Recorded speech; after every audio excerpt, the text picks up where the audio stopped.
Ladies and gentlemen, welcome to Backstage Pass. My name is Dane Butcher. I'm your host of the show. Today's episode, again, as always, I'm very excited because I get to sit down with a gentleman that I've never interviewed before. He's all the way from France. He was in 2010 named the International Jazz Artist of the Year. And I'm very, very excited. He's played with everyone from Sting to Celine Dion, and the list goes on. Put your hands together and welcome Marc Antoine. What a crowd. How are you? Good, and you? Good to see you. Good to see you. You look so smart. Do I? Yeah. I'm not smart at all. I meant like you. Oh, dress-wise. Yeah. So all the way from France. Yeah. And but you've been living in Spain. Yeah, for the last 12 years. Yeah. Whereabouts? Madrid. Madrid. Mm-hmm. And now you're moving to the States. Yes, I am. And as a matter of fact, we could even see the ship with my container might be crossing. Oh, yeah, right. It should be right around here. So why are you moving to the States, first of all? And then we're going to get into some music stuff, but... Well, because I miss that scene, the studio scene, the writing music with people. I've been in Spain for 12 years and I've tried to write music, with the computer, you send a file, you receive another file. You can do it, but it's just not the same, that being in the same room as with somebody to write. And a lot of the artists that you work with and that are in the smooth jazz genre are, of course, in the States. Mm-hmm. So what is the jazz scene like in Madrid and in Spain? None.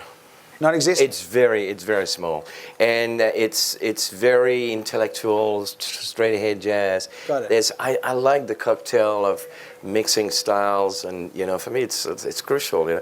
I had a dream when I went over there. I really wanted to bring those flamenco guys more into the jazz world, because they are kind of looking for a mixture of jazz into their style. But they're so close to their flamenco thing. It was amazing. I wanted to bring them to LA and record some stuff over there. So it's hard to collaborate with them. It's very hard. Yeah, it's very hard. I mean, LA is just exceptional for this. Yep. It's the capital of the world for entertainment. Yep. There's no other way around. And now let me ask you: do you? You've obviously made some friends over there, some connections. Of course. Will any of them? You've recorded with some of them for sure. A few, yes. And will you continue to try to influence them to come over, or at least record with you while you're here in the States? Well, yeah, I would love to do this because my influence over there was great. It's like what I was just saying with Marcus right now. It's when you travel like this, you get inspired from each country.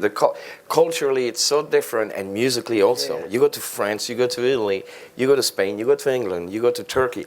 You're gonna hear different music apart from the big hits, that you hear every day on the radio. But deep inside, the folkloric music is very different. Are you working on a new album? Yes, I am. Will there be any Spanish influence in there? I think I'm going to call the record eclectic because it's going to be all over the place. Now, your first album was called Classical Soul, correct? Yeah. And you were inspired by, there's an influence of hip-hop in there. I was living in London back in 88, 89, and I was going around with a crowd, the soul-to-soul people. And I was in the studio, and the first time I heard that back-to-life groove, yeah. I was with the instruments, classical instruments, I was like, wait a minute, the guy put the strings in there, and a friend of mine was actually doing all the arrangement. I was like, this is very interesting. And then when I moved to LA, I was actually supposed to play in a rock and roll band. And it was called Say When. Okay. It was it could have been big, but it never happened. You know how it is in LA. Yeah. You go right there, you think everything's going to be big, and it falls apart. And I wanted to go back. At the time, I was playing a lot of electric guitar. I wanted to go back to the classical guitar. And I was like, maybe why don't I mix those kind of grooves, those soul grooves that they programmed in London, with the classical guitar, because they'd called me to do some classical guitar work. And when I heard the classical guitar with those grooves, I was like, man, that's got to be interesting. So that's the inspiration from classical soul, mixing beats and hip hop and all that with the classical guitar. And now the new album, you've been living in Europe, you've traveled everywhere from Turkey to, you lived in London, you're the States, and it's going to be called Eclectic Soul? Probably, yeah. Eclectic Soul? No, eclectic. No, just eclectic. And are we going to get a taste of everything around the world, right? Probably. Okay. Yeah. Are you going to collaborate with anybody? Yes. Who? I collaborated with a bass player who used to play with Paul Simon, Amos Abaleko, Okay. who played on the Return of the Brecker Brothers. I collaborated with like some horn sections from Cuba. Nice. Yeah, so Paco Lucia has left us a few months ago. I'm going to collaborate with his nephew. We're working on something. So you're going to have that Spanish, maybe some French things. Philippe Say is going to be on the record. Now, Philippe produced one of your earlier records. Yes, he did. He's a very good friend of mine. He's like the older brother. Right, okay. He comes to me, he's like, okay. Should I tell him that? No. Hey, Philippe. Is he producing this album? No. Okay. No. When you are producing it, or are you producing it? Yeah. Okay. Yeah. Do you mix it? Well, that's funny how life is, It's, like people talk about the crisis and everything, how bad it is. And, in that case, it was very good for me because I used to pay people to work for me. And those people had to go and find some new jobs. And so I was alone at home. So all of a sudden, I hated the computers. And I was like, I cannot understand to make music with a computer. Now I do. Okay. And I had to learn from scratch. And, if you're a musician and you just listen, you can mix a record, really. Seriously. So you're mixing it? I mix it, I record it, and I thought I could never do this. And do you play any other instruments? I play bass. Don't tell Marcus. Only 4 strings, Marcus. No 5 strings. No 6, no 7. And I think bass, I don't think guitar. Okay. I play bass, I play a little key. I love programming stuff. I love percussions. I've got a bag of percussions. It's amazing. You got everything in there. We're very excited for you to be living here. When we come back after the break, I want to talk to you about your injury that you had many, many years ago. Oh, right now, stick around. You're watching Backstage Pass with Marc Antoine. Welcome back to Backstage Pass. I'm here with Marc Antoine. So, Marc, you had an injury years and years ago, and you were told at one point that you would likely not play the guitar again. That was bad news. I was supposed to be a concertist, basically, playing classical music with a bow tie. And I was about 19 years old, and this happened. It's funny how life happens. What happened? Well, actually, when I was a kid, we used to have boxers. I mean, I don't know if any of you guys Boxer dogs? Dogs, boxers. They're really playful. They love, and so I was on vacation at my mom's place, and I came really late, and I could hear the dog was smelling, and I opened the door. And she started jumping at me. They just jump at you, they want to lick you and everything. And I went right through the window door. And it was just horrific because at first I didn't see anything. It was all white, but what I was seeing was the bone, basically. So I got the nerve cut off, I got the tendons cut off. I still don't feel anything here on this side of the hand. Now, you wear a piece around here, right, when you play? Well, no, now I wear tape because I had another surgery about a year ago because I thought it could fix it, and I'm still recovering from it. So I'm still not full. I'm about 70% from where I should be. How long did it take before you got your feeling back and before you could really... I still don't feel anything, But how long before you could play again? 3 years.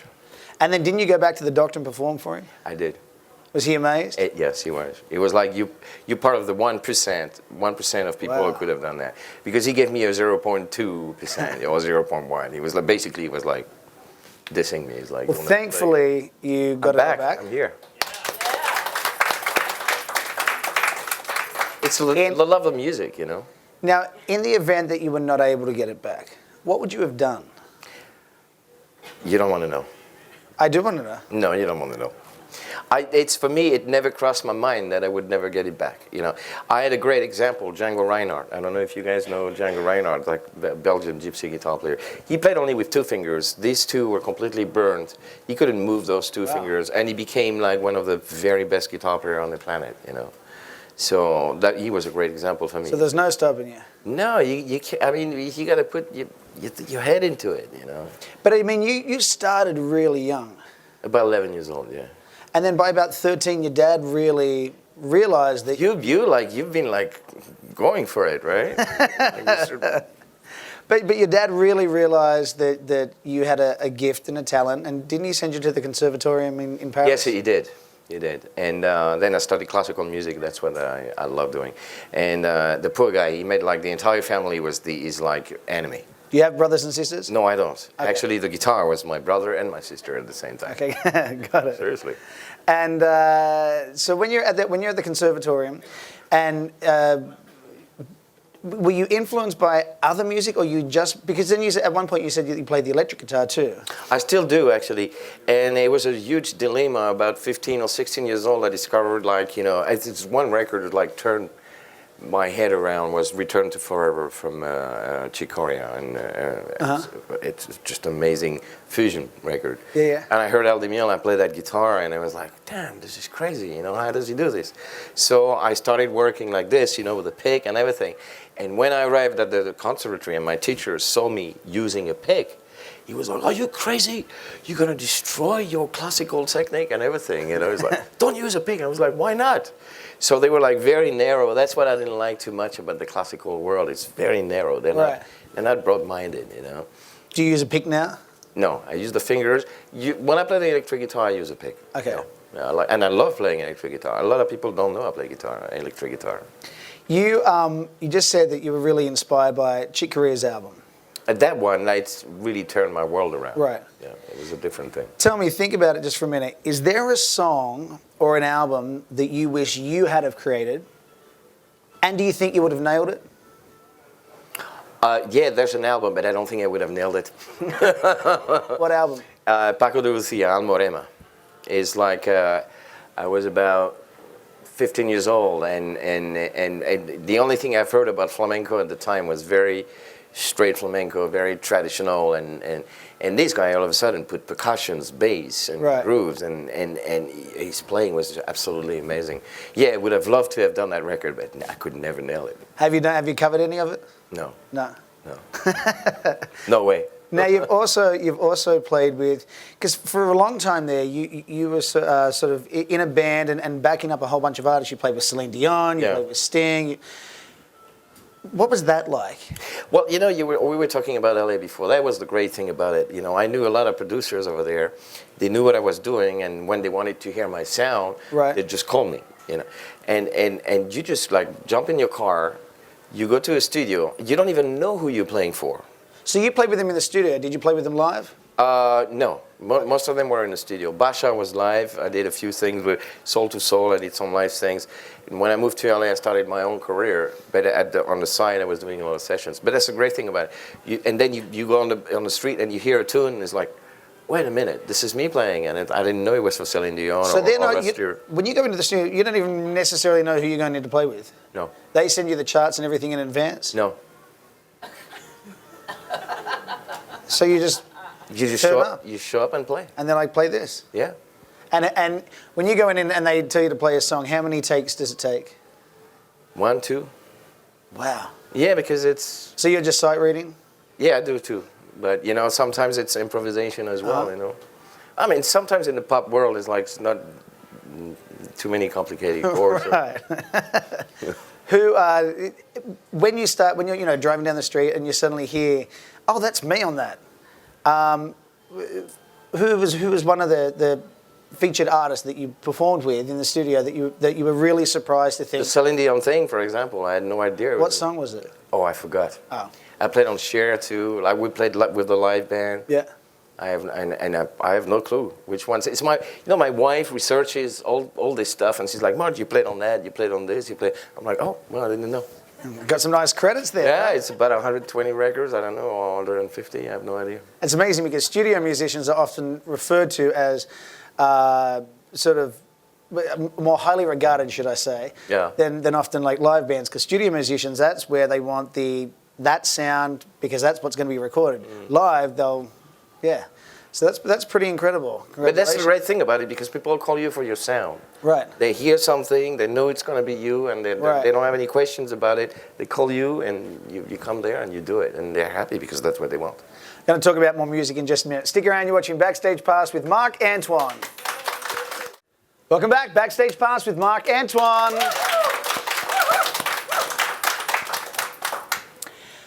Before we get back into music, is Marc Antoine your real name? No. Where did you come up with Marc Antoine? It's one of my middle names, and when I always tell, I mean, you guys had a problem with my name even to book all the tickets. It's very complicated. I know. It's that's French. Why I'm asking. You know what's going on in France? They love to give your name, Marc, and then Jean, for example, is my father. Roland is my grandfather, and Antoine, which never gets into the passport because it's too long, is actually my uncle. So my real name is Marc Jean Roland Antoine Vouilloux. That's the full thing. Well, I'm glad you're not called that because I know. I'll never be able to pronounce that. I know. In the show. So when I started working in London, it's like, any way we can like remember you like it was back in 86, 87. I was like, you know, Marc Roland, and I was like, no, Marc Antoine, you just have to find your Cleopatra. I'm like, I'm cool with that. There you go. And I did find her. Oh, you did? I did. How long? It's been like almost 17 years. That's awesome. And you know what? It feels like about 2 or 3 years. So I'm a lucky guy. Where did you meet? We met in Madrid. And you know the funny thing is... Is she in the business? Well, she's a professional dancer. She used to dance for the Spanish TV. She did the Macarena. She did? All that stuff, you know. You know, remember I danced like a penguin, you know. She didn't teach you? No, she didn't. And, you know, she arrived late, and we were about to go. So imagine if I would have gone to that TV show without her. Yeah. She was dancing, you know. It's funny, you know, when you go to Spain, first of all, it's not live on TV. So you have a little thing here like instrument or vocal is live. They have to precise it because, I mean, most of the time when you go to a TV studio in LA or in New York, you got the band there, everybody plays live, you know, which is great. And I arrived over there, it's like, no live music, give us the CD. I was like, well, I got the backup band. No, just give us the CD. We got out there, and they have the dancers. And that's how we met. I didn't look at the camera once. You had your eyes on her the whole always time? on her, you know, like this, and that's it. We fell in love, and that's it. Wow, that's amazing. 18 years now, actually. That's very cool. Yeah. Is she coming on the next cruise? She can't because we're like right in the process of moving, and my son is still going to school. But the next one, you guys are going to invite me. I'll bring both of them. How old's your son? 12. What does he do? He's a good student. You know, that's pretty good. He loves playing saxophone. And the funny thing is we were on vacation in south of France. And I had a friend, very good friend, drummer over there. And every night he'd barbecue, we'd go buy some great wine. And then after that, we'd jam. Yeah. And he was like, oh, man, this is cool, you know. And his mother said in the car, we're driving back to Spain, but your father bought you a guitar and, you know, showed you some, I don't like the guitar. He said, so what do you play? What do you want to play? He's like, if I tell Dad, he's not going to like it. I'm like, no, you can play anything you want. You know, and he said, I want to play saxophone. And it's after a cruise we did, and he saw a bunch of saxophone players. I'm like, oh, no. No, that's fine. The sax players that he's listened to and watched, who's his favorite? I don't think he has one favorite right now, and I'm not sure who inspired him. Who would you tell him to listen to? Who would you tell him to watch and study? I think for sax, it's going to have to be, I mean, Sanborn is a great example, you know. And if you want to go like older, Coltrane and Parker and all those guys, you know, they're like, this is like... It's always interesting to ask a musician about his fellow peers and who you respect, you know, with a totally different instrument. So, Sanborn, that's very cool. And, you know, I got to tell you one thing. I'm sitting in this chair, and there's like been like so many legends just this week sitting here. Yeah. I was playing with one this afternoon. I couldn't believe it, you know, because you have to understand one thing. I was born and raised in France up to the age of 9 or 10 years old. So I wasn't really playing music. Then we moved to a small west part of France called Brittany. That's right. So I started playing at 11 years old. And when I was about 16 years old, I loved all that music. I was listening to all this music, you know, and some of them were Sanborn, Marcus, you know, Miles Davis. And it's all coming from the States. Yeah. And, you know, and I was so inspired from that music. And I always told my friends, you know, one day I'll be playing with those guys. I'll know them and say, you're dreaming, you're out of your mind, you know. I'd say, you got to have it here. If you want to make something happen, you got to be strong. And I asked Dave, we're going to wrap up in just a minute, but I asked David Sanborn just the other day, who is on his iPod and who he's listening to? And it was interesting. Who's on yours? I don't have an iPod. I don't have an iPod. I don't have an iPhone. Well, who do you listen to, in other words? Lately, I've been listening to classical music, mostly. Because I hear so much stuff from the radio, from the TV, that I found out that when I listen to classical music, it really cleans up everything. Do you still practice? Well, yes, I am, but I'm recovering from another surgery right now, so it's kind of more of a therapeutical, you know. When you're recovering, are there songs right now that you can't play? Oh yeah, a lot of things I can play. Yeah. Will you be able to play them? Yeah, of course. I want to make it happen, man. That's awesome. Oh, yeah. That's good. Oh, yeah. Look, we're going to wrap up. So I want to say thank you very, very much. Thank you for having it's me. been a pleasure. I haven't sailed with you for a long, long time, and I haven't seen you for a long, long time because you've been overseas. But welcome back to the States. Thank you. All the best luck and success for the new album. And Yes. when should we expect it out? You know, it's right now. It's in the middle of the ocean somewhere, so it's about 50% done. Okay. So I'm guessing maybe the end of the year. Okay. Yeah. All right. Well, best of luck with it. We look forward Thank to you, it. man. Ladies and gentlemen, let's thank Marc Antoine. Thank you. Thank you, man. Thanks, man.